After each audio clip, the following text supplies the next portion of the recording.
예, 우리 기도하고 시작하겠습니다. 기도하겠습니다. 하나님 아버지 감사합니다. 오늘 또 이렇게 좋은 시간 허락하여 주셔서 우리가 함께 말씀을 나누기 위해서 모였습니다. 우리에게 지혜를 허락하여 주셔서 오늘 말씀을 잘 읽고 듣고 깨달을 수 있도록 도와주시옵소서. 그래야 해서 우리가 주님의 자녀로서 또 주님께서 귀한 사명을 주신 대로 우리가 잘 살며 잘 감당할 수 있는 은혜를 우리에게 허락하여 주시옵소서. 이 시간 함께하여 주실 것을 믿으며 우리 주님 예수님의 이름으로 기도하옵나이다. 아멘. 예, 오늘 이제 14번째네요. 제목이 정말 의심 없이 믿고 구하면 다 이루어지는가? 그런 이야기가 있어요. 신학교를 처음 들어간 학생이 이게 이제 그 신학을 공부하면서 보니까 이제 막 너무 이렇게 은혜가 충만하지 않습니까? 그래가지고 이제 그 기도원에 올라가서 40일 이제 금식 기도를 했습니다. 이제 초겨울인데 기도를 막 그 40일 동안 했는데 너무 은혜로운 거예요. 막 밥을 안 먹어도 배도 안 고프고. 그래서 이게 막 그냥 이 정말 하늘나라에 사는 것 같은 그런 그 은혜 충만한 걸 가지고 이제 산아래로 내려왔어요. 산아래로 내려왔는데 이제 강이 있는데 이제 얼음이 이제 살짝 얼어 있습니다. 어떻게 하냐? 기도했습니다. 단 0.00001%도 의심하지 않고 나는 이 얼음 위를 걷는다. 그렇게 해가지고 이제 기도하고 걸었습니다. 어떻게 됐어요? 빠졌죠. 예.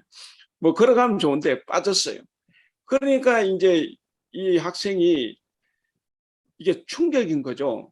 아니 믿고 의심하지 않으면 의심하지 않고 믿으면 이건 뭐 된다고 했잖아요. 산도 뭐 움직일 수 있다 그랬고 다 했는데 근데 나는 정말 의심이랑은 정말 털끝만치도 없는데 왜 내가 빠졌냐 이거죠. 그래가지고 이제 이거 성경 다 거짓말이다. 그렇게 하고 이제 다 포기하고 이제 나 신학 안 한다. 그리고 와서 이제 자기가 좋아하는 이제 목사님 찾아가서 이제 상황을 이야기하고 나는 이제 신학 안 합니다. 이제 그랬더니 그 목사님이 그랬어요. 너는 네 믿음은 물에 빠져주기 딱 좋은 믿음이다. 응? 그렇게 하면 너는 왜 빠져 죽고도 남지. 근데 베드로는 그렇지 않습니까? 막 이야기하니까 목사님이 베드로는 예수님이 걸어오라고 해서 그렇냐 아니면 베드로 지가 알아서 그렇냐.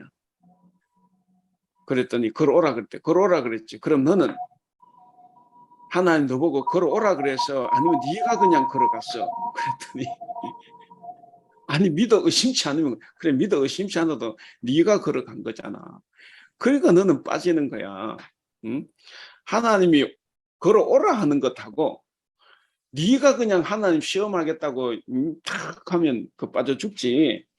이제 그렇게 이야기를 했대요. 예. 근데 이제 뭐 그 결과는 어떤지는 모르고 우리가 이제 저도 어렸을 때는 그런 생각 많이 했습니다. 그 어렸을 때는 애들 안 믿고 그러면 막 자꾸 뭐 내가 목사 아들이니까 막 그렇게 하면 아이씨 어디 진짜 옥상에서 탁 뛰어내렸는데 죽지 않고 사뿐히 안착을 하면 다 믿을 거 아닙니까? 막 그런 생각 저는 많이 가졌어요. 막 63빌딩 꼭대기 탁 뛰어내렸는데 안 죽고 살짝 가뿐히 이제 착지를 하는 거죠.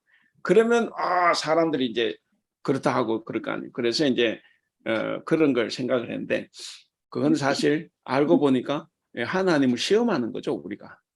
시험하는 것이고 또 하나 그런 걸 보고 교회에 나오는 사람들은 올바른 신앙을 가지고 오는 것이 아니라 늘 그 기적을 바라는 거예요. 그 신앙이 제대로 성장할 수가 없습니다.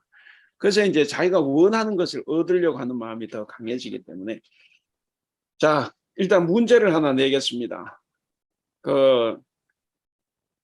오늘 이제 마태복음 20장 21절 말씀 너희가 기도할 때 무엇이든지 믿고 구하는 것은 다 받으리라. 자, 이 말씀에서 문제 응답받는 기도의 조건은 무엇입니까? 조건과 결과는 무엇입니까? 자, 결과는 답이 나와 있어요. 결과는 다 받으리라. 그럼 조건은 뭐예요? 예, 조건은 무엇이든지 믿고 구하면 이렇게 되죠. 예, 이게 이제 CCC 10단계 교재 기도편에 나오는 그 물음이에요. 전에 교회에 10단계 교재가 있어가지고 10단계 교재에서 찾아봤는데 없어요. 그래서 이제 제가 생각해서 이제 그 질문을 제가 만든 겁니다. 이게 맞을까 틀릴까? 우리가 성경 구절 한 구절을 갖다 놓고 이게 조건과 결과, 이게 결과는 다 받으리라. 조건 무엇이든지 믿고 구하면 이게 알고 보면 우리의 신앙을 이제 병들게 하는 부분이죠.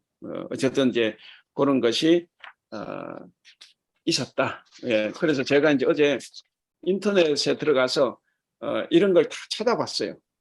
찾아봤더니 대부분 이렇게 단답형으로 이렇게 만들어 놔요. 만들어 놓은데 우리는 단답형을 좋아하면 안 됩니다. 요즘도 한국교회 보면은 그 주보에 이번 주 성경 공부 그려놓고 이제 예를 들면 어느 구절을 딱 적어놓고 꼭 갈로 비워놔. 그 갈로 답 쓰는 거죠. 그게 무슨 성경 공부인지 몰라도 성경 찾아보면 다 나오는. 우리가 이제 이런 공부는 사실 안 하는 게 좀 좋죠. 자, 어쨌든 오늘 그 정말 의심 없이 믿고 구하면 다 이루어지는가, 네, 한번 보겠습니다. 먼저 우리 본문 말씀 그 복사물에 다 있죠. 마태복음은 좀 짧은데 마가복음은 상대적으로 길게 이렇게 있죠. 예. 그럼 보시면 마태복음은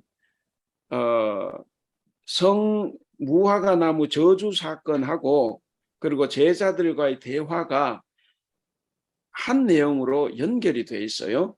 근데 이제 마가복음 그렇지 않죠. 12절부터 14절 무화과 저주 사건 있고 그 다음에 이제 중간에 15절부터 19절은 비어 있어요. 그게 이제 성전 정화 사건이 그 안에 들어 있습니다. 그리고 그 다음 날 이제 20절부터 26절 제자들과의 대화가 있어요. 나누어져 있죠. 예. 그래서 이제 그러면 이제 마태복음 어떠냐면 오늘 본문 바로 앞에 10절부터 16절까지가 성전 정화 사건이에요. 한번 기억을 한번 해보면 좋겠습니다. 10절부터 16절까지 성전 정화 사건이 있고 그 다음 17절은 성전 정화 사건 후에 베다니로 가서 거기서 하루를 유하는 거예요. 네, 그리고 이제 18절부터 22절 성전 무화과 나무 저주 사건하고 그리고 저주 사건을 설명하는 제자들의 대화가 나오죠. 그 마가복음은 어떠냐? 마가복음은 먼저 무화과 나무 저주 사건이 나오고 그리고 15절부터 18절에 성전 정화 사건이 나와요. 성전 정화 사건이 나오고 그리고 19절 성 밖으로 나갔다. 그러니까 이건 이제 아마 베다니로 가서 쉬셨다 이 말인데 어쨌든 여기는 성 밖으로 나갔다 그렇게 되어 있습니다. 그리고 20절부터 26절 그 다음 날 이제 성전으로 들어오실 때 그때 이제 어제 저주했던 무화과 나무가 마른 것을 제자들이 보고 이제 대화를 하기 시작한 거예요. 그래서 성 밖으로 나갔다가 들어오시면서 성전 이거 뭐예요? 이 저 무화과 나무 저주 사건을 설명하는 거 제자들하고 그렇게 이제 나눠져 있어요. 그러니까 이제 마가복음이 예수님의 원래 행적과 더 가깝다고 봅니다. 그러니까 원래 마가복음의 기록이 이게 예수님의 원래 행적으로 보는데 마태는 그것을 이제 살짝 바꿨죠. 바꿨고. 예, 그래서 전에도 이야기했죠. 그래서 사복음서가 있는 거예요. 똑같이 기록하면 사복음서가 필요 없어요. 혹시 또 이런 걸 보시면 신앙이 너무 순수하면 성경은 다 사실이라 그랬는데 왜 그 뒤죽박죽 해놨냐 이렇게 이제 또 할 수 있어요. 근데 성경은 사실을 기록한 책이 아니고 우리에게 뭔가 하나님을 어떻게 하면 더 잘 믿을 수 있느냐 하는 것을 이제 우리에게 믿음을 가르쳐 주는 책이다 그랬죠. 우리가 마태복음 우리가 한번 읽어보겠습니다. 예, 본문 말씀 제가 읽겠습니다. 이른 아침에 성으로 들어오실 때에 시장하신지라 길가에서 한 무화과 나무를 보시고 그리로 가사 잎사귀밖에 아무것도 찾지 못하시고 나무에게 이르시되 이제부터 영원토록 네가 열매를 맺지 못하리라 하시니 무화과 나무가 곧 마른지라. 제자들이 보고 이상히 여겨 이르되 무화과 나무가 어찌하여 곧 말랐나이까.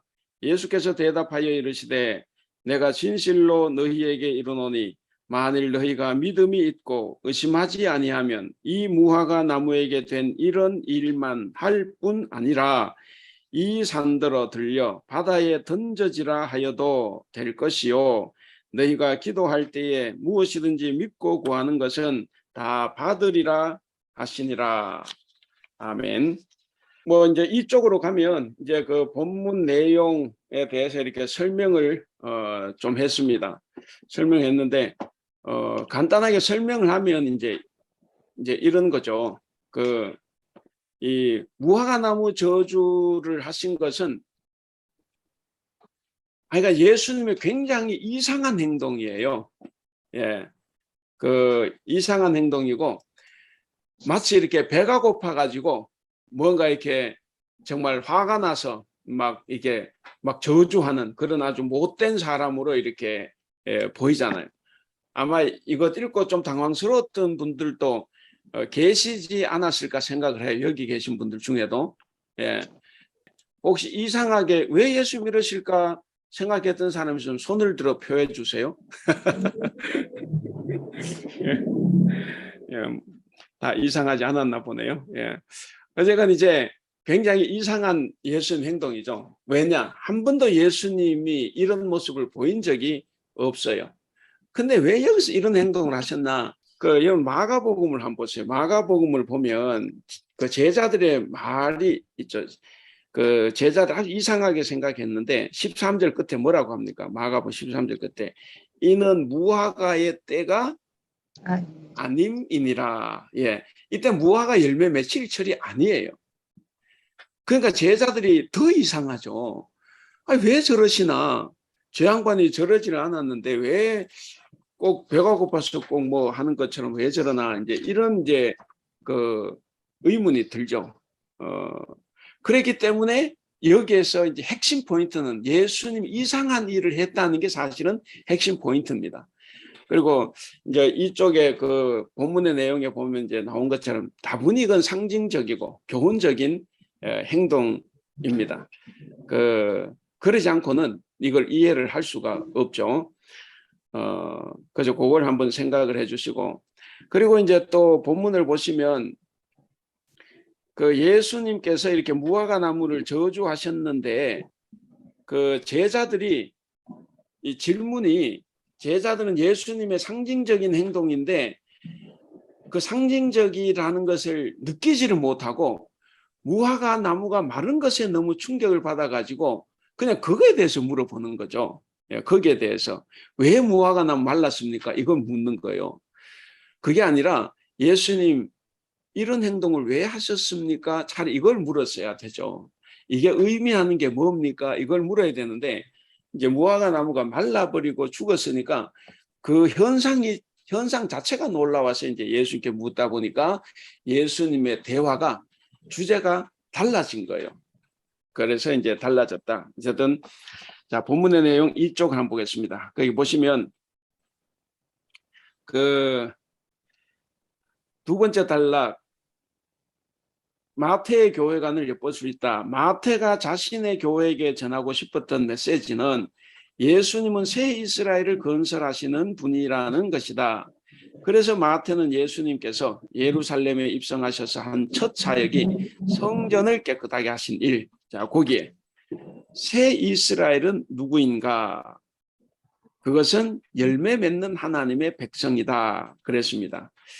열매 맺는 하나님의 백성. 그러니까 하나님의 백성은 열매를 맺어야 되는데 열매를 맺지 못하면 이제 저주받는 거죠. 그러니까 열매를 맺지 못하는 무화과 나무는 누구냐? 지금 이스라엘인 거예요. 이스라엘. 그러니까 이스라엘이 이제 저주받는다. 이제 이렇게 생각해 볼 수가 있죠. 여러분들 그 성경책을 혹시 펴고 계시면 그 성전 정화 사건에서 마태복음 21장 그 14절을 한번 보세요. 그 14절을 우리 김경희 권사님 한번 읽어주실래요?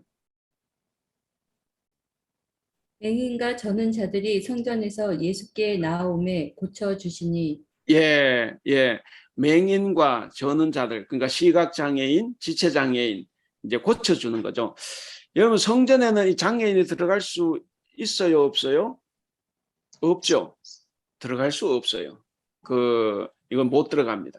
근데 예수님이 성전을 뒤엎고 난 다음에 이들을 불러들인 거예요. 그러니까 유대인들이 봤을 때는 저 웃기는 예수님이잖아요. 장애인 못 들어오는데 장애인을 불러들여서 그들을 고쳐줬어요. 그러니까 예수님은 지금 하나님을 믿는 백성들이 뭘 해야 된다고 가르쳐 주는 거예요? 성전은 차별이 없어야 된다는 거예요. 누구든 성전에 들어올 수 있어야 되고, 그리고 성전의 역할, 기도를 왜 하느냐? 그것은 가난한 사람, 약한 사람, 이런 소수자들, 이런 장애인들, 이 사람들이 하나님께 나와서 이렇게 찬양하고, 그리고 그 사람들을 도와주는 것이 바로 믿음이고 성전에서 해야 될 일이다. 그것이 새 이스라엘, 열매 맺는 백성이 해야 될 일이라는 것을 가르쳐 주는 거예요. 그래서 그 14절은 마태복음에만 나오는 이야기예요. 그러니까 마가복음은 안 나와요. 이런 걸 가지고 이제 마태 특수 자료다 이렇게 이야기하는데, 왜 마태가 다른 복음서 기자들은 여기 쓰지 않았는데 왜 마태는 썼느냐? 유대인들에게 지금 이 자기의 복음서를 쓰고 있지 않습니까? 그래서 지금 그 열매 맺는 하나님의 백성이 굉장히 중요한 주제예요. 그래서 성전은 뭐 하는 곳이냐라는 것을 예수님이 성전 정화 사건에 보여주신 겁니다. 자, 그럼 다시 이제 이쪽으로 가보시면, 그래서 이제 열매 맺지 못하는 무화과 나무 이스라엘은 저주를 받을 수밖에 없다. 이들은 하나님의 성전을 강도의 소굴로 만들었다. 원래 하나님의 성전은 기도하는 집이다. 그래서 21절, 22절에서 새 이스라엘을 구성할 제자들에게 기도할 것을 요청한다. 기도하는 새 이스라엘은 거기 옛 이스라엘이 하지 못한 엄청난 일도 할 수가 있다. 그 일이 바로 이 산을 저 바다에 던져 지게 할 수도 있다 하는 거죠. 그런 불가능한 요구 같을지라도 하나님께서는 이를 가능하게 하는 거예요. 왜? 그걸 던지는 분이 내가 아니라 하나님께서 하시니까 가능하게 하신다. 이것이 새 이스라엘이 가져야 할 하나님께 대한 신앙이다. 자, 거기 불가능한 것을 가능하게 하시는 하나님을 의심하지 않는 것이 믿음이고 우리의 신앙입니다. 그래서 이제 새롭게 구성될 새 이스라엘은 기도를 통해서 하나님으로는 불가능한 일을 가능케 하시는 하나님의 능력을 보는 믿음을 가진 사람들이다 그랬습니다. 그래서 어쨌든 이제 중요한 것, 자, 옛 이스라엘과 새 이스라엘 관계를 지금 오늘 본문이 보여주고 있다 하는 거죠. 그러니까 여러분 그 21장은 전체가 열매 맺는 이스라엘 백성에 대해서 이야기를 해요. 그러니까 이 사건 이후에도 보면 여러 가지 이제 비유들도 나오고 한데, 예수님의 권위 문제나 뭐 두 아들의 비유 뭐 이렇게 쭉 나오죠. 그다음 불의한 농부 비유 나오는데 전부 다 뭐냐면 열매와 관련이 있어요. 열매와 관련이 있다. 그래서 새 이스라엘 공동체, 그리고 성전은 뭐 하는 곳이냐? 바로 열매 맺는 곳이다. 기도만 입으로 하는 것이 아니라 기도를 하고 그 다음에 열매를 맺는 것, 이제 그것이, 그래서 성전 정화 사건에서도 마태는 특별히 장애인을 고쳐주셨다. 이거는 이게 요즘 우리말로 하면 저 빨갱이 짓을 한 거예요. 거기 감히 장애인을 성전에 불러들였다는 거는, 이거는 굉장히 그 반발심을 불러오는 거잖아요. 그래서 이제 그 사건 이후에 이제 결국에는 이 바리새인과 서기관들, 종교 지도자들이 예수님을 이제 죽여야 되겠다, 이제 결정을 하게 되지 않습니까? 자, 그렇습니다. 그 다음에 이제 중요한 절을 한번 보면 20절, 제자들이 보고 이상히 여겼다 그랬잖아요. 예, 그러니까 제자들, 그 부분을 한번 읽어보겠습니다. 우리 김지우 집사님. 제자들은 이 사건이 무엇을 상징하는지에 대하여 묻지 않는다. 제자들은 오히려 기적적인 현상 자체에 매여서 어떻게 그런 일이 있을 수 있는지를 묻고 있다. 이렇게 됨으로써 주제는 유대교에 대한 심판에서 믿음에 근거한 기도의 능력으로 옮아가고 있다. 예. 그러니까 제자들은 이제 워낙에 충격적인 사건이었고 평소에 저렇게 하지 않는 분이 저런 일을 하니까 너무 당황스럽잖아요. 그때는 또 무화과 철도 아니야. 그러니까 이게 기적 자체가 눈에 들어올 수밖에 없던 상황이기도 한 것 같아요. 그래서 저도 저 자리에 있으면 당연히 이게 왜 이렇게 됐을까 하고 물을 것 같아요. 그러니까 이제 분명히 예수님 상징적이고 교훈적인 행동인데 제자들은 이 사건 자체가 너무 충격적이라서 이제 그 사건의 겉모습에 이제 매이게 된 거죠. 그러다 보니까 이제 주제가 유대교에 대한 심판에서 그 소위 말 성전 종교, 성전에 대한 심판에서 이제 기도의 능력으로 이제 주제가 이제 옮겨가고 있다 하는 거죠. 그래서 한편으로 생각해 보면 제자들 때문에 우리가 또 다른 주제를 접할 수 있게 된 것은 또 한편 감사하다 이렇게 생각이 듭니다. 그 다음에 이제 뒤에 21절 너희가 믿음이 있고 의심하지 아니하면 그랬습니다. 자, 거기에서 믿음은 뭐냐? 우리가 보통 믿음 걸 때 뭐 다 생각을 여기서 믿음은 하나님의 현재적인 활동이에요. 그러니까 하나님은 모든 걸 할 수 있다 하시는 하나님의 능력이지 않습니까? 그 하나님의 현재적인 활동에 대한 믿음입니다. 그래서 성령을 통하여 하나님께서 지금 역사하고 계심을 믿고 그 능력에 자기를 맡기면 어떤 일이든지 일어날 수 있다. 예, 그 뜻을 가지고 있다. 여러분 정말 믿고 믿는다고 해서 이 산들어 저 바다에 던져지면 던져집니까? 아니죠. 그래서 이게 상징적인 교훈이죠. 이게 이걸 진짜 문자대로 믿어가지고 막 사놓겨 달라 이 기도하면 이제 안 들어주시죠. 예, 안 들어줍니다. 그러니까 이게 상징적 무엇에 대한 상징? 예, 우리가 계속하고 있습니다. 그 다음에 21절 계속해서 이 산더러 들려 바다에 던져져라 하여도 될 것이요 그랬습니다. 예, 우리 반주미 권사님 그 세 사람 읽어주실래요? 이것은 일종의 과장법이다. 하지만 상징을 내포하고 있는 과장법이다. 과장법으로서 이 말씀은 의심하지 않는 믿음은 무슨 일이든지 이룰 수 있다는 뜻이다. 상징으로서의 이 말씀은 산 같은 장애물이 있더라도 믿음은 이를 극복할 수 있다는 뜻이다. 여기에서의 산은 성전이 세워져 있는 시온산을 암시할 수도 있다. 그렇다면 이 말씀은 단순히 믿음으로 일으킬 수 있는 능력을 강조하는 데에서 한 걸음 더 나아가 예루살렘 성전의 미래를 암시해 준다. 즉, 너희가 믿음을 가지고 살면 이제 성전이 필요 없는 시대를 만들 수 있다는 암시가 이 말씀 속에 있다고 볼 수 있다. 예, 그 과장법이죠. 예, 의심하지 않는 믿음은 무엇이든 다 할 수 있다는 그 과장법으로 설명을 해주는 이야기입니다. 설명을 해주는 이야기고, 네 일하면 1억 준다. 정말 1억 안 주죠. 뭔가 거기에 다분히 상징적이고 교훈적인 의미가 있잖아요. 그런 거 뜻이 이제 그렇고. 그래서 여기서 산은 시온산이다. 시온산은 예루살렘을 이야기하고 혹은 성전을 이야기할 수도 있습니다. 그래서 시온산이라고 보고 그렇다면 이 말씀은 뭐냐? 예루살렘 성전의 미래를 말해주는 거요. 미래, 성전의 미래. 성전의 미래, 그러니까 이 산이 저 바다에 빠진다 그러니까 성전이 없어지는 걸 이야기하는 거죠. 그러니까 예루살렘 성전이 없어질 때가 온다.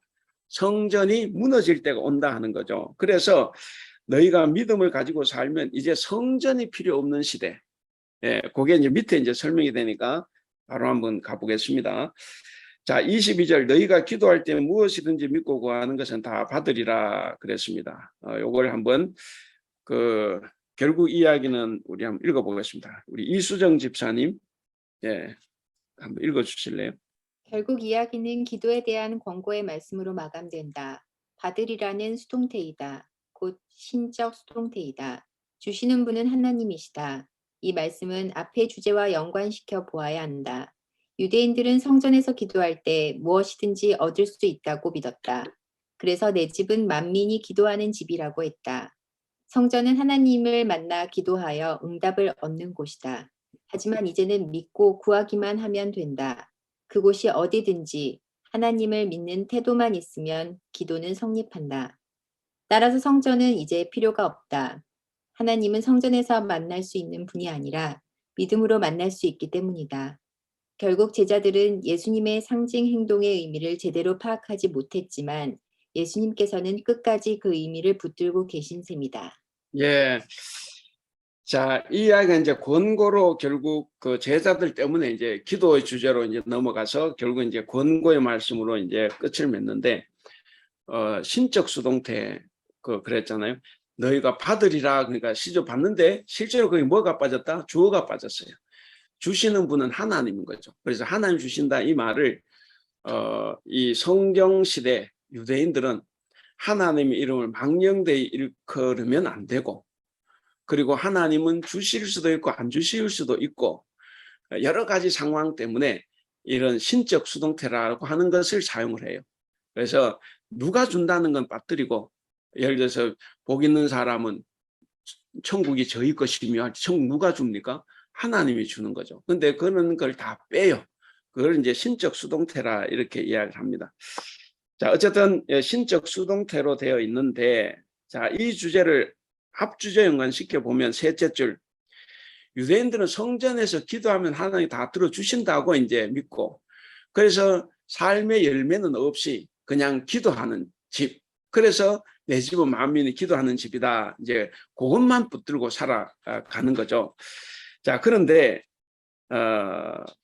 이 지금부터는 성전이 필요 없게 된다는 거예요. 거기 나오는 대로 성전에서는 하나님 만나 기도하면 응답을 받는 곳이지만, 그러나 이제부터는 믿고 구하기만 하면 되는 거예요. 왜? 성전은 곧 없어질 겁니다. 성전이 곧 파괴되고 없어지고 그렇기 때문에 이제는 믿음으로 구하면 다 된다. 장소가 중요한 게 아니라는 거예요. 지금도 우리도 사실 꼭 나쁜 건 아니에요. 제가 나쁘다고 말씀드린 건 아니고, 우리도 기도할 꼭 장소가 중요하지 않습니까? 그래서 어떤 기도 꼭 교회 나와서 해야 된다는 이제 이런 생각들. 뭐 이건 괜찮아요. 교회 가야 기도가 좀 잘 된다, 좀 조용하고 분위기가 되는, 이거는 이제 괜찮은데, 근데 중요한 기도는 교회 가서 해야 돼. 이렇게 되면 이건 좀 문제가 있는 거죠. 그건 이제 이미 2000년 전에 예수님께 다 없애버린 거예요. 기도는 장소가 중요한 것이 아니라 내가 하나님을 온전히 신뢰하고 믿고 기도하는 것, 그것이 이제 중요하다는 것을 지금 여기서 가르쳐 주고 있는 거예요. 그래서 이제는 믿고 구하기만 하면 된다. 그것이 어디든지 하나님을 믿는 태도, 그 자세, 그 신앙만 명확하다고 하면 어디에서든 기도는 다 성립한다 하는 거죠. 그래서 곧 성전이 필요 없는 시대가 올 것이다. 예, 왜 필요 없는 시대가 옵니까? 계속 이야기를 해요. 열매 없이 살아가고 있으니까. 우리가 여기는 잘 알지 않습니까? 우리 바리새인들 보면 얼마나 이 사람 무시하고 차별하고 업신여깁니까? 그러니까 이제 그런 것들이 잘못된 거죠. 그러니까 오죽하면 예수님께서 그들이 싫어하는 성전의 장애인들을 불러다가 고쳐주시겠습니까? 그러니까 바로 성전은 가난한 자를 돕는 곳이지 가난한 자를 착취하고 억압하는 곳이 아니다 하는 것. 그래서 그런 선한 열매를 맺어야 되기 때문에 이 지금 성전은 그게 안 되는 거예요. 그래서 이제 성전은 파괴될 수밖에 없다. 그러니까 이제부터는 하나님을 성전에서 만날 수 있는 분이 아니라 어디에서든지 간에 우리가 믿음으로 만날 수가 있습니다. 이제 그것을 이제 여기서 이야기를 해주고 있습니다. 자, 그리고 이제 이제 본문 이제 그런 분 조금 더 이제 깊이 있게 한번 설명을 했습니다. 이제 그 뒤번 본문의 해설을 보시면 무화과 나무를 마르게 하신 예수님의 기적 행위 의도는 매우 암시적이다 그랬습니다. 뭐 일련의 행동, 아까 얘기한 성전 정화 사건에서도 성전에서 물건 파는 사람이 비둘기 파는 사람만 있을까요? 보면 이제 21장 12절에 성전 안에서 매매하는 모든 자를 내어 쫓으시며 그랬잖아요. 성전 안에서. 그리고 돈 바꾸는 자들의 상과 비둘기 파는 자들의 상을 특별히 뒤엎었습니다. 그러니까 거기에 양과 염소 파는 상도 분명히 있을지 몰라요. 근데 왜 비둘기 파는 자들의 상이고 환전상을 뒤엎어요? 요게 가장 갓난한 사람들이거든. 비둘기, 그 재물은 부자는 황소, 중산층은 양이나 염소, 그 다음에 가난한 사람은 집비둘기, 극빈층은 정말 가난한 사람은 산비둘기, 집비둘기도 없으니까 산비둘기. 그래서 예수님은 8개월 만에 성전에 갈 때 뭐 가지고 가셨어요? 그 집에서는 산비둘기를 가지고 갔죠. 그러니까 예수님은 아주 지지리도 못 사는 가난한 집안에 태어나신 거죠. 그러니까 그 다음에 환전상, 이거 돈인 사람들 다 유대돈 다 가지고 있어요. 근데 당시 이스라엘은 다 로마 화폐를 쓰고 있었다. 그러니까 이제 대부분 아니라 뭐 100% 가난한 사람과 다 환전을 해야 돼. 그러니까 이건 뭐냐면 가난한 자들의 지금 이 고혈을 빠는 이제 이런 상들을 다 뒤엎은 겁니다. 그러고 난 다음에 14절 이하가 나왔잖아요. 성전은 가난한 자들의 고혈을 빠는 곳이 아니라 그런 사람을 도와주는 곳이다. 상징적으로 이제 보여주는 거죠. 그래서 이제 21장에서 계속해서 이제 이 사건 뒤도 마찬가지고 계속해서 이어지는 사건이 뭐냐면 거기 설명대로 그 일련의 행동들, 예루살렘 성에 사신 일련의 행동들이 다 이제 그런 열매 맺는 것을 이야기하는 겁니다. 그래서 예수님이 이런 행동을 통해서 3쪽 더 이상 열매를 맺지 못하는 유대교에 대한 심판을 선언한 것이다. 그랬습니다. 예. 뒤로 넘어가 보겠습니다. 4쪽으로. 그 첫째 단락 잘 한번 읽어보겠습니다. 우리 우리 서영미 집사님 4쪽 첫 번째 단락 한번 읽어주실래요? 이제 형식만 무성하고 생명의 열매를 맺지 못하는 성전과 유대교는 끝을 볼 때가 되었다. 종교라는 것은 언제든지 생명의 열매를 맺어야 하는데 제철만을 기다리며 잠을 자고 있는 종교는 이제 더 이상 필요가 없다는 것이다. 이제는 새로운 종교가 시작되어야 한다. 새로운 종교는 더 이상 한 장소에 얽매이는 종교가 아니다. 새로운 종교는 언제 어디서나 살아계신 하나님과 열린 교제를 가지는 종교다. 살아있는 믿음이 새로운 종교의 핵심이다. 예. 여러분 입만 무성하다 그랬잖아요. 입만 무성하다. 사실 저는 이제 한국에서만 살 때는 잘 몰랐어요. 근데 제가 이제 인도네시아 여름만 있는데 살아보니까 대만도 좀 그렇겠지만 겨울에도 항상 잎은 무성해요. 우린 겨울 다 떨어지잖아요. 근데 뭐 항상 잎은 무성하죠. 그러니까 우리 식으로 생각하면 입이 무성하면 뭔가 열매도 있을 것 같은데 뭐 전혀 더운 나라인데 그런 게 아니니까 그러니까 이제 열매가 없는 거죠. 근데 참 중요한 진짜 상징이 있죠. 잎만 무성하다. 그러니까 뭡니까? 열매 없고 잎만 무성하니까 내실은 없고 형식만 무성한 거예요. 형식만. 그러니까 우리가 이제 교회에 모이면 내가 선한 열매, 세상에서 선한 열매, 착한 행실의 열매는 하나도 맺지 못하는데 기도 소리는 넘쳐날 수가 있고 그 다음에 찬양 소리 넘쳐날 수 있고 우리가 그걸 들으면서 울며 불며 할 수도 있고 다 할 수 있는 거예요. 이거 정말 입만 무성한 거죠. 근데 세상 밖으로 나가서는 전혀 그렇지를 못해. 전혀 착한 일을 못한다. 이게 이제 뭐냐면 입만 무성한 거죠. 그래서 예배와 기도, 찬양, 교회 안에서 봉사 이런 건 무성한데 정작 맺어야 될 열매가 없는 것. 이제 그것을 이제 비유하는 거죠. 그래서 형식, 입만 무성하고 생명의 열매를 맺지 못하는 이 성전과 유대교는 이제 끝이라는 거예요. 이거는 종교 기능을 상실했다고 보는 거예요. 예수님 입장에서. 우리 교회가 지금 종교 기능을 하고 있느냐 이것도 늘 우리가 돌아봐야 됩니다. 종교 기능을 상실하고 안 하고는 나의 신앙적인 종교적인 활동이 아니에요. 내가 세상에 나가서 선하고 바르고 착하게 사는 그 열매가 그것이 결정하는 거지 교회 안에서는 종교적인 활동이 아니라는 건 성경에서 누누이 지금 밝히고 있어요. 근데 여기 보면 그래 놨죠. 종교라는 것은 언제나 생명의 그 선한 열매를 맺어야 하는데 제철만 기다리고 있는 거예요. 아까 그러잖아요. 이 무화과는 왜 상징적이라 그랬어요? 무화과는 왜 열매가 없어요?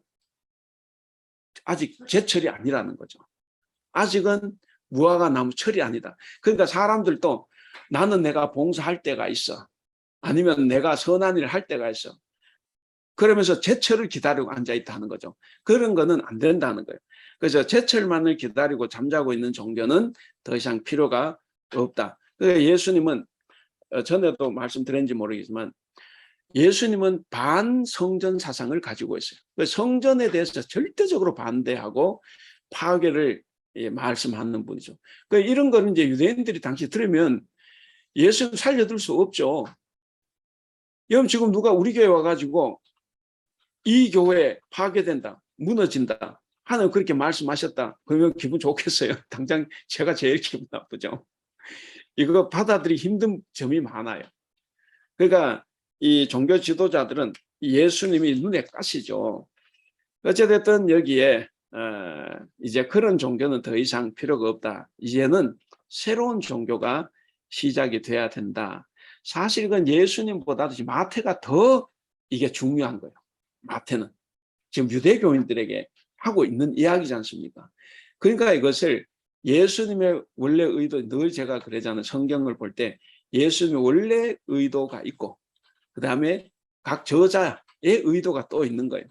그래서 이제 이 의도를 보면 마태는 더 절박하죠. 더 절박한 심정이라고 보는데 어쨌든 새로운 종교가 시작돼야 된다. 그래서 이제는 한 장소만이 아니다. 여러분 그 교회당이 성전이 딱 하나, 예루살렘 성전에 딱 하나 있잖아요. 좋은 점이 뭐고 나쁜 점이 뭐겠습니까? 좋은 점은 통제가 잘 돼요. 통제가. 그리고 거기 있는 사람들이 권세를 부릴 수가 있어요. 모든 사람이 성전에 오니까 올 때 여러분 그 대제사장 복장이 어떤지 아세요? 대제사장 복장 오늘날 우리도 오늘날 수억 가는 아주 고가의 보석들로 치장이 되어 있어요. 이게 이제 보는 종교라는 거예요. 보는 종교. 눈에 보이는 거. 그러니까 여러분 저 경복궁에 가면 옛날에는 없었는데 어느 때인가부터 볼거리가 있더라고. 뭐가 있어요? 그 뭐죠? 보초병, 뭐 근위병, 뭐 영국을 본따서 건지 몰라. 어쨌든 그래서 그 지키고 있는 그 보초병. 그거 재밌잖아요. 가서 사진도 찍고 막 이런 건데.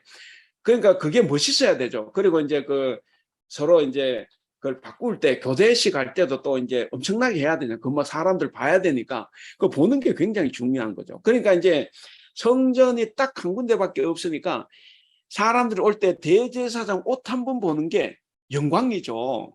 그러니까 대제사장 옷이 오만 보석으로 다 치장이 되어 있는 거예요. 그리고 성전이 얼마나 화려합니까? 그러니까 그런데 와야 사람들이 돈도 잘 내고 할 거 아니에요. 그러면 이제 있는 사람 점점 더 배불리는 거고.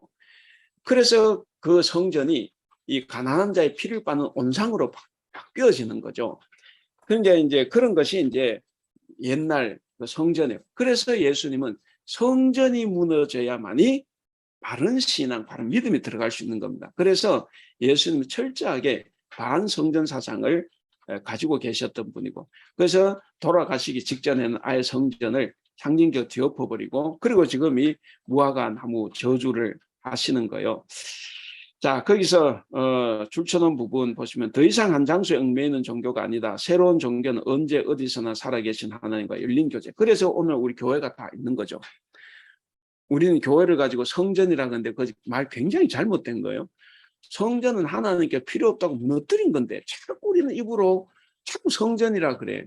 성전이라 그러면 조금 더 거룩해 보이고 뭔가 이 집이 더 좋아 보이고 그래서 그런지 몰라 우리 자꾸 성전이라 그래. 성전 건축 헌금 이렇게 하는데 성전은 예수님 하나님께서 필요 없다고 파괴시켜 버린 거예요. 그리고 회당으로 간 거죠. 그래서 지금은 마을 회관처럼 전 세계 다 서 있는 겁니다. 지금 여기 이야기하잖아요. 어디에서든지 간에 믿음이 있는 사람, 살아계신 하나님과 열린 교제를 가지면 그것이 다 우리가 어디서든 기도해도 다 들어주시는 곳이다. 그래서 우리가 성전이란 말 사용과도 관계는 없어요. 제가 그러다 성전 사용하지 말란 말은 아니고 다만 의미는 알아야 돼요. 성전은 필요 없어서 파괴시킨 거. 그래서 이제는 교회당, 예배당. 예, 그래서 제 고향 교회가 옛날 그 돌판 이름을 그대로 가지고 있는데 제 고향 교회가 지금은 한 120년 정도 된 것 같은데 예배당 적어놨어요. 옛날 다 교회 예배당 적었다. 그러다가 뭐 한 80년대 막 90년대 들어오면서 예배당이 사라지고 다 교회라고 써붙여 놓은 거죠. 그렇게 되는데 어쨌든 그렇습니다. 자, 이어서 그러나 아직도 제자들이 볼 눈이 없다. 그들은 그 기적을 보면서 그 기적의 숨은 의도를 볼 수 있어야 하는데 제자들은 전혀 거기에 관심을 두지 않았어요. 아까도 말씀드렸는데 기적의 외형에 관심을 둔 게 너무 충격적이어서 아마 그럴 수 있다고 봐요. 너무 충격적이어서 저런 분이 아닌데 그래서 이제 오히려 그 의도보다는 그 기적의 외형에만 더 관심을 두게 되고 그래서 예수님이 말씀하시자마자 즉시 또 무화과 나무가 말라버리는 이런 사실이 더 이제 관심이 가고 이제 그런 거죠. 그러니까 이런 걸 보면 또 예수님은 또 얼마나 한심했을까. 스승이 내가 하는 일에 저 속 뜻을 모르고 계속 저희 그 겉모습만 저렇게 관심을 갖고 있으니까 참 한심했을 수도 있겠다. 근데 예수님 또 친절하게 또 설명도 해주죠. 자, 그 세 번째 단락 한번 읽어보겠습니다. 세 번째 단락을 우리 김경희 권사님, 예수님은 제자들이 질문해야 합니다. 예수님은 제자들의 질문에 친절하게 대답해 주신다. 그러한 기적의 원인을 의심 없이 믿는 믿음 때문으로 규정하신다. 의심 없이 믿고 구하기만 한다면 무화과 나무가 마르는 기적뿐만 아니라 더 큰 기적도 행할 수 있다는 것이다.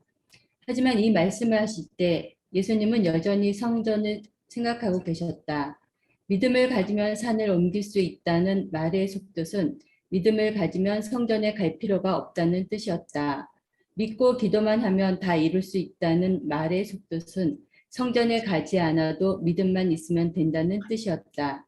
결국 살아있는 믿음의 새로운 종교가 죽어있는 성전 종교를 대체할 것임을 예수님께서는 암시하신 것이다.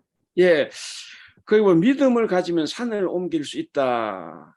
이 말이 믿음을 가지면 성전에 갈 필요가 없다 그러죠. 그러니까 산을 옮긴다 이 말이 성전이 파괴되는 것을 이제 암시를 하는 거죠. 그러니까 성전에 필요 없는 시대가 온다는 거예요. 그래서 이제 우리가 믿음만 가지고 있으면 성전에 갈 필요 없이 그래서 우리가 지금 성전에 안 가도 돼요. 만약 이렇지 않으면 우리가 어떻게 됩니까? 우리도 회교도들처럼 메카에 반드시 가야 된다고. 그렇잖아요. 그래서 그놈 메카에 지난번에 한번 바이러스가 코로나 때 엄청 옮겼던 걸로 알고 있는데 그러니까 이게 우리도 이때 예수님의 성전을 파괴 안 시켰으면 우리 다 예루살렘 성전에 가야 돼요. 1년에 한 번은. 이때 파괴를 시켰기 때문에 우리가 지금 여기 앉아서 다 할 수 있는 거죠. 그러니까 이제 그런 것을 여기서 암시하는 거예요. 산을 옮겼다, 성전이 필요 없다. 이제 이거죠. 그래서 이제는 성전에 가지 않아도 믿음만 있으면 어디서든 예배하고 기도할 수 있고 믿고 기도하면 하나님께서는 어디에서든 다 들어주신다 하는 것이 이제 속뜻이다. 그래서 결국 밑에 두 번째 절 살아있는 믿음의 새로운 종교가 죽은 종교, 죽은 성전 종교를 대체할 것이다. 그런 것을 이제 암시한다 그랬습니다. 예, 그리고 그 문학적인 읽기 보면 똑같은 이야기입니다. 예, 한번 읽어보셨으리라 생각을 하고 뒤로 넘어가겠습니다. 5쪽으로 가시면 그 두 번째 단락을 보니까 예, 그러므로 이 이야기의 핵심은 예수님의 이상한 행동에 있다. 맞아요. 이 이상한 행동에 초점이 맞춰져 있는 거예요. 그러니까 우리가 이상한 행동 때문에 제자들은 거기에 관심을 못 가져서 이상한 행동의 의도에 관심을 못 갖고 이상한 행동 자체에 관심을 가져버린 거죠. 너무 충격적이어서. 근데 우리는 어떻게 해야 됩니까? 우리는 이상한 행동 왜 하셨느냐? 거기에 이제 우리는 초점을 맞춰야 돼요. 자, 그래서 거기 우리 반주미 권사님 이 이야기의 핵심은 한번 읽어줄래요? 5쪽에. 그러므로 이 이야기의 핵심은 예수님의 이 이상한 행동에 있다. 왜 이러셨을까? 1. 그 이유를 밝히는 데 있어 장소적 배경이 매우 중요하다. 그는 성전으로 가시는 길이었다. 바로 어제도 하루 종일 성전에서 보내셨다. 그러므로 이 행동은 성전과 어떤 관계를 가지고 있다. 2. 그 이유를 밝히는 데 있어 또 하나 고려해야 할 것은 무화과 나무가 지닌 구약적인 의미이다. 이사야와 예레미야는 하나님의 진노에 의해서 유다가 무화과 나무의 잎이 마르는 것처럼 심판받을 것이라고 예언하였다. 따라서 이러한 배경에서 보면 무화과 나무는 이스라엘 예루살렘 혹은 예루살렘 성전을 상징한다. 예, 예수는 이상한 행동. 예, 그 두 가지로 이제 장소 배경이 아주 중요하다 그랬습니다. 그러니까 성전으로 가시는 길, 어제도 성전에 계셨고 오늘도 성전에 가는 길이다. 그러니까 분명히 이건 성전과 관련이 있다 하는 거죠. 성전과 관련이 있다. 그다음 두 번째는 그 무화과 나무가 지니고 있는 구약 성경에서의 의미입니다. 거기서는 이스라엘 백성을 이야기해요. 그러니까 성전과 관련이 있고 이스라엘 백성과 관련이 있다. 그럼 성전이 무너진다, 이스라엘 백성이 무너진다, 뭐 이런 거죠. 이제 그렇게 돼 있다 그랬습니다. 자, 그런데 그다음 밑에 단락 여기서 제자들은 여전히 어리석다. 고도로 계산된 예수님의 이 상징 행동에 의미를 알아차리지 못하고 외형적으로 나타난 놀라움에만 사로잡혔다. 이 사건에 봐야 할 것은 거기 불모의 성전 종교에 대하여 하나님께서 심판하실 것이라는 메시지인데 그 메시지를 보지 못하고 자꾸 드러나는 현상에만 집착하는 거죠. 그건 꼭 기억을 하시고 조금 더 다시 한번 설명하겠습니다. 성전 종교에 대한 심판입니다. 자, 그렇고 그 다음에는 좀 읽어보면 다 뭐 생각할 수 있는 부분이니까 넘어가겠습니다. 6쪽으로 가겠습니다. 6쪽. 자, 오늘 본문을 해석할 때 우리는 몇 가지 오류를 범하면 안 된다. 첫째, 우리 김경희 권사님 첫째 한번 읽어주실래요? 네, 우리가 열심히 기도하면 무엇이든지 원하는 것을 얻을 수 있다고 예수님이 가르쳤다는 인상을 받게 해서는 안 된다. 특히 기도를 통하여 나무나 원수를 말려 버릴 수 있다는 악마적인 생각을 몰아내야 한다. 기독교 복음 안에 자리 잡고 있으므로 이 가르침에 내재되어 있는 전제는 우리의 모든 기도의 요구는 나의 원대로 마옵시고 아버지의 원대로 하옵소서라는 단서에 종속된다는 확신이다. 예, 우리가 꼭 기억을 해야 됩니다. 무엇이든지 기도를 하는 게 중요한 게 아니고 아버지의 원대로 기도해야 된다는 것. 요 입장에서 그걸 반드시 기억을 해야 되고 그래서 무엇이든지 믿고 구하는 것. 그래서 무엇이든지 여기 우리는 거기에 포인트를 굉장히 많이 맞춰요. 사실은 신앙이 좀 연약할수록 무엇이든지 또 신앙이 또 성장하는데 또 그것 때문에 또 성장하는 사람도 있고 그런데 그 무엇이든지는 뭐냐?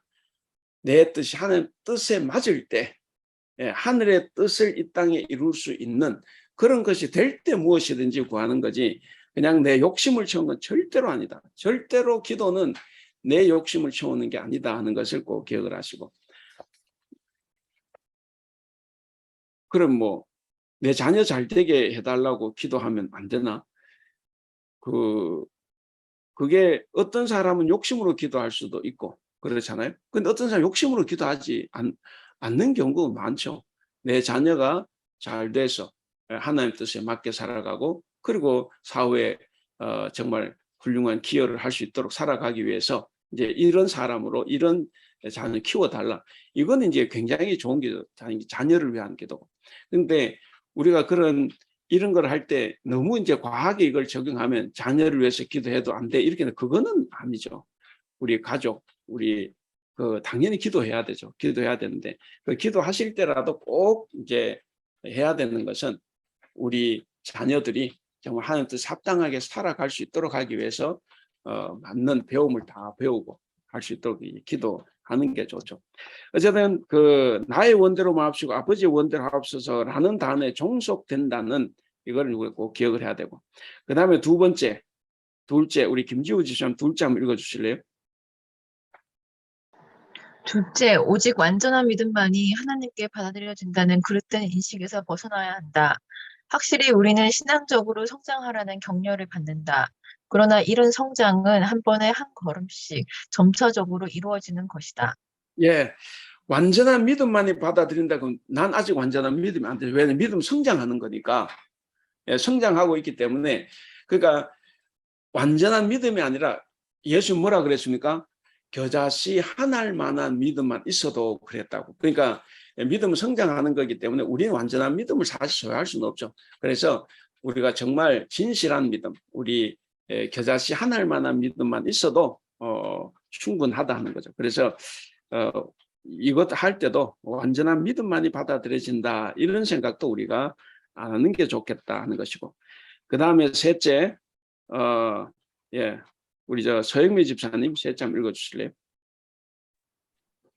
오직 신앙의 위대한 영웅들만이 산을 움직일 수 있다고 믿는 것은 잘못된 것이다.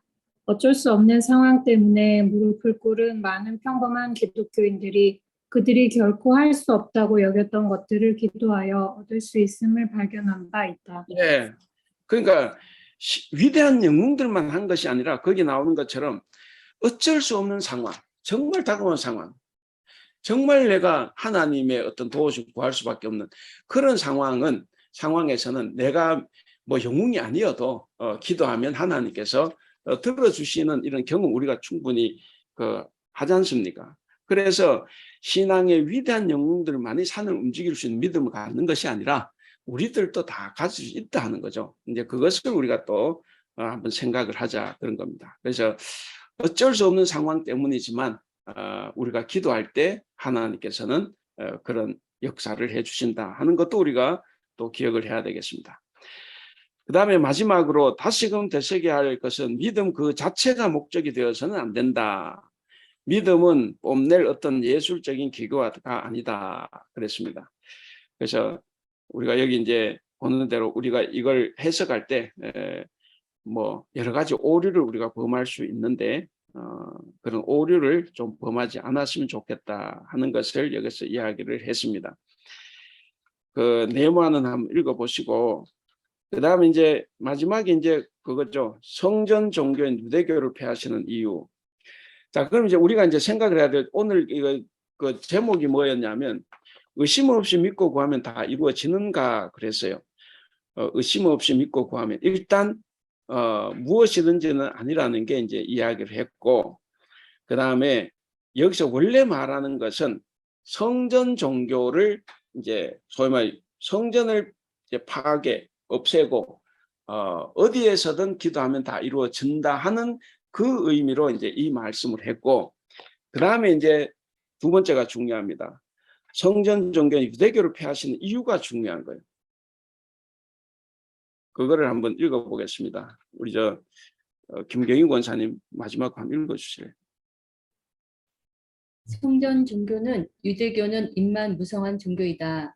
그들은 회개도 삶의 변화도 없으면서 성전에서 말로써 기도하면 다 이루어진다고 믿은 그들의 잘못된 신앙을 교정하며 새로운 종교인 기독교는 해당 종교로서 들은 말씀을 몸으로 삶으로 행할 때 하나님의 뜻에 맞는 기도는 무엇이나 다 이루어진다고 하신 말씀이다.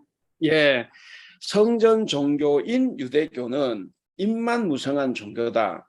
그들은 회개도 삶의 변화도 없으면서 성전에서 입으로 기도만 하면 다 이루어진다고 믿은 그들의 잘못된 신앙을 교정하며 새로운 종교인 기독교는 회당 종교로서 들은 말씀을 몸으로 삶으로 행할 때 하나님의 뜻에 맞는 기도라고 하면 다 이루어진다 하는 거죠. 그래서 여기서 이제 중요한 게 이겁니다. 자, 유대교는 성전 종교라 그랬죠. 성전 종교. 우리 기독교는 회당 종교입니다. 회당 종교.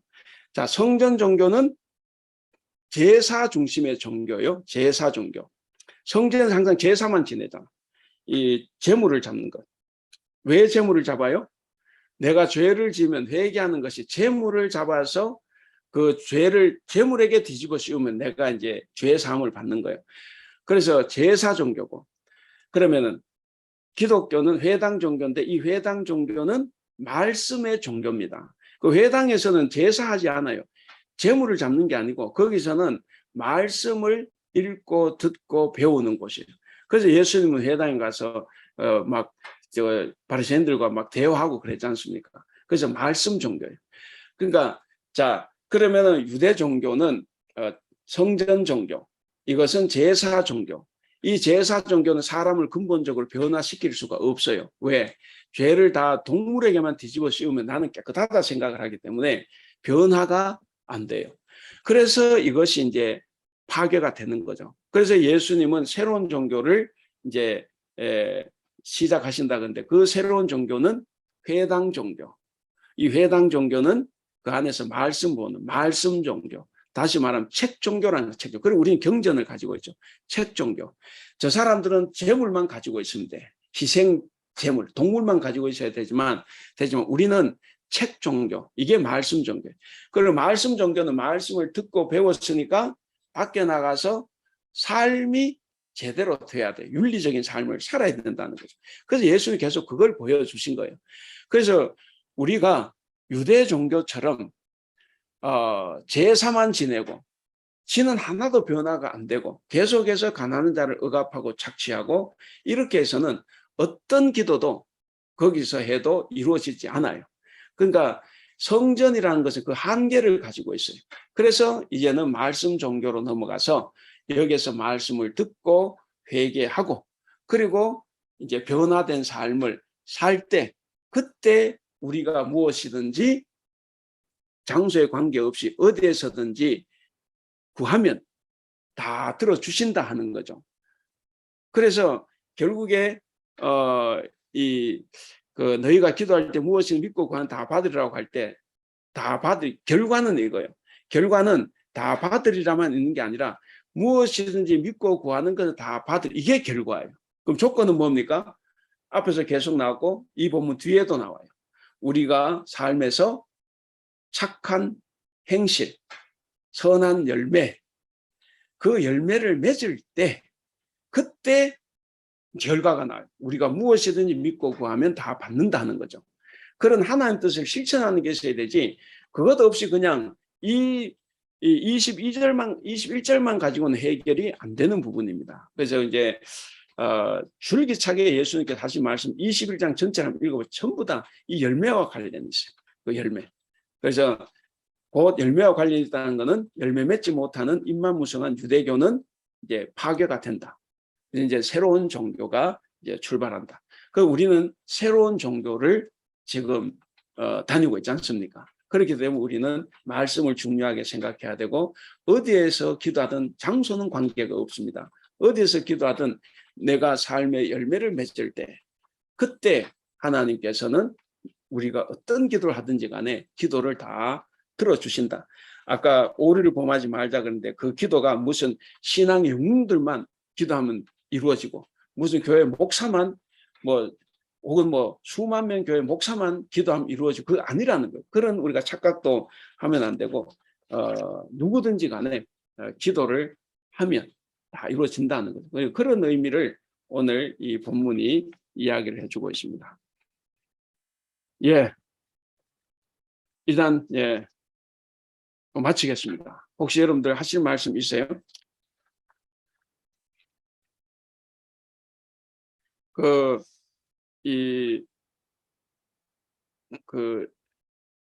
이렇게 마지막 한 말씀을 더 드리면 이제 이런 거예요. 우리가 이제 중요한 것이 우리 믿음은 뭐냐면 믿고 구하면 다 받으리라 그랬지 않습니까? 그건 무슨 이야기냐면 하나님의 뜻을 이루려고 하는 믿음이에요. 하나님의 뜻을 이루려고 하는 믿음. 그럼 내 자녀를 잘 되게 하기 위한 기도도 하나님의 뜻을 이루려는 기도가 되죠. 왜냐? 내 자녀가 정말 잘 배우고 잘 살아서 가능하면 잘 배우고 잘 사는 게 좋죠. 그래서 정말 그 배운 것을 사회를 위해서 특별히 가난한 사람들을 위해서 하여간에 그늘진 곳을 위해서 잘 사용하는 그런 이제 그 하나님 뜻을 이루는 자녀가 되게 하기 위해서 우리 기도를 해야 되는 거죠. 당연히. 그러니까 바로 믿음이라는 것은 하나님 뜻을 이루는 믿음인데, 그렇다고 하면 우리에게 중요한 것이 뭐냐? 예하고 순종하는 믿음이 중요하죠. 뭐 어렵고 힘들다고 해서 회피하거나 그런 것이 아니라 하나님 뜻을 이루는 믿음이라고 하면 우리가 어느 것이든지 간에 받아들일 수 있는 그런 것. 그것이 이제 오늘 우리가 또 하나의 교훈으로 받아들일 수 있다고 봅니다. 예, 혹시 뭐 제가 한마디 제가 하면 그 무화과 그 단어가 아마 히브리어 성경에서는 어떤 단어로 썼는지 모르지만 아마 중국 한자에서 이 무화과 이게 단어가 나와갖고 제가 이제 저기 얘기를 하고자 하는 거는 무화과 열매를 보기 전까지는 제가 여기 외국에서 한국에서는 내가 무화과 열매를 내가 못 봤어요. 출국 전에는. 근데 이제 무화과 열매를 보고서 무화과도 열매가 있구나 그때 처음 느꼈어요. 그래서 제 말은 무화과가 그 없을 무자잖아요. 그래서 그게 그 성경 번역하시는 분들이 그래서 이 무화과를 했는지, 또 하나는 이제 저주의 이제 그 말씀이 나오는데, 이제 제가 대표적으로 예를 들면 그 에덴에서의 그 하나님의 그 아담과 하와를 유혹한 그 뱀에 대한 저주가 나오잖아요. 그래서 그게 이제 일반화돼 갖고 너는 일생 이게 배로 다니고 흙을 먹을 것이다 했는데, 그게 일반화돼서 지금 뱀은 그렇잖아요. 근데 이 예수님께서는 무화과를 물론 이제 상징적으로 얘기했지만 이 무화과 나무 전체가 열매가 없다고 생각했어요, 저는요. 그러니까 전체로 된 게 아니고, 그래서 이거를 제가 외국에 나와서 무화과 열매를 먹으면서 제가 이 성경 말씀을 다시 보게 됐어요. 무화과가 이 단어가 잘못된 건가? 열매가 있는 거예요. 그러니까 요 예에서만 이게 열매가 없는 거 아니에요, 지금요. 그러니까 일반화된 그 저주가 아닌 거잖아요. 무슨 말인지 알겠어요, 제가 말하는 걸? 예, 좀 이해를 하겠습니다. 예. 하여튼 그 무화과가 그거였어요. 네. 예, 말씀하세요. 아니, 목사님 말씀하세요. 저는 이제 얘기를 다 했어요. 예. 그 무화과가 없을 무자면 화자는 꽃화자 같은데, 그럼? 이게 글쎄요, 무화과 그래서 제가 그걸 생각을 했어요. 그래서 무화과 열매를 먹으면서 이 생각이 난 거예요. 그러면 이 무화과 전체가 열매서 이 나무한테만 저주를 한 거예요. 그죠? 예. 저는 어렸을 때 72년도에 경남 양산에 가 살았어요. 우리 아버지가 양산 중앙교회를 심호하셔가지고 양산에 가니까 우리 교회 무화과가 있었어요. 그 남쪽이라서. 그래서 거기서 제가 무화과 열매를 먹었는데 맛있더라고요. 이렇게 또 맛인데, 그게 이제 아마 열매가 꽃 피기 전에 이 열매부터 이게 제가 맺는 걸로 알고 있는데, 어쨌든 그래서 제가 한번 찾아봐야 되는데, 방금 없을무자로 가니까 그러면 화자는 꽃화자고 꽃이 없고 그냥 보통 열매들이 꽃에서 이렇게 뭐 꽃이 폈다가 열매가 맺죠. 그러니까. 예. 근데 이거는 이제 꽃 없이 이제 열매가 이제 맺는 거. 이제 그래서 아마 그런 것 같기도 하고. 예.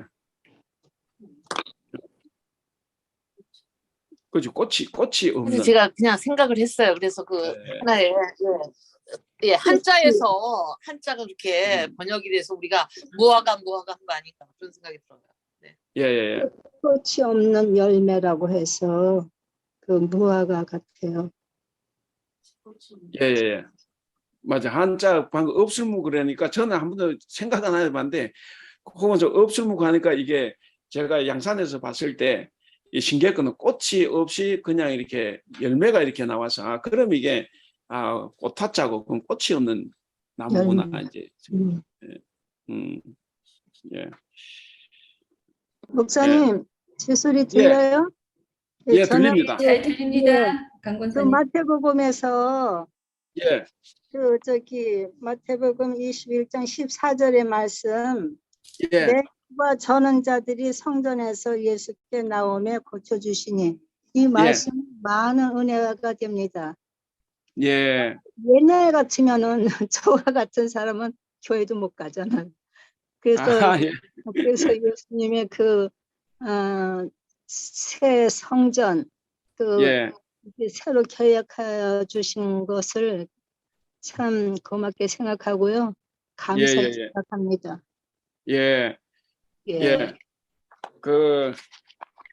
사실 우리 하나님은 태초부터 이런 마음을 가지고 계셨는데, 이게 유대인들이 이걸 자꾸 이게 성경을 곡해하는 뜻을 곡해가지고 자꾸 이제 엉뚱하게 간 거죠. 그래서 이제 예수님 시대 성전은 뭐 개판이죠. 이방인의 뜰, 여인의 뜰 전부 다 만들어 놨는데 장애인의 뜰은 또 없었어요. 그래서 여인들도 들어오지만 사실 성전 안에 못 들어오고, 헤롯이 성전 자꾸 확장하면서 뜰을 자꾸 넓혔던 거죠. 그래서 이제 거기다가 이제 여인의 뜰도 만들고 했지만 사실 성전에 들어온 건 아니고. 그런데 오늘 여기 말씀에는 예수님께서 이 뜰에조차 못 들어오는 여기 보면 이제 여러 장애인들은 이제 불러서 고쳐 주셨다는 거죠. 그러니까 이건 사실은 굉장히 아까 처음에 말씀드린 대로 유대인들은 충격적인 사건이죠. 아마 오늘날 우리 같다 해도 한국교회는 이거 못 받아들일 겁니다. 그래서 툭하면 한국교회 떼거리 어디 몰려 나가서 막 뭔 짓 하는데, 절대로 그런 짓 할 수 있는 게 아니에요. 성경을 보면 우리 이제 그런 걸 알 수가 있습니다. 예. 감사합니다. 예. 이건 이제 하나님께 감사해야 되는 거니까 제가 예수님께 감사드리죠. 예. 예. 예. 그러면은 어떻게 마칠까요? 네. 네, 수고하셨습니다. 예. 그럼 우리 기도하고 마치겠습니다. 기도하겠습니다. 사랑과 은혜가 충만하신 우리 하나님 아버지 은혜를 감사합니다. 주님께서 오늘 우리와 함께 하셔서 이 귀한 시간 우리 주님께서 어떤 마음과 의도를 가지고 성전에서 또 성전 바깥에서 이런 활동을 하셨는지 다시 한번 생각해 보았습니다. 하나님, 열매가 없는 신앙생활, 열매가 없는 종교생활 다 헛것임을 우리가 다시 한번 깨달았습니다. 하나님, 우리가 살아가면서 주님 말씀, 주님의 뜻, 주님의 마음에 합한 귀한 열매를 맺으며 살아가는 우리들이 다 될 수 있도록 주님 도와주시옵소서.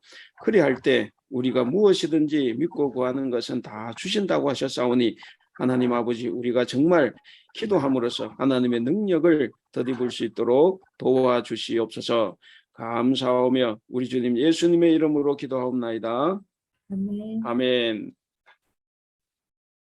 감사합니다, 목사님. 수고하셨습니다. 네. 예, 수고하셨습니다. 네.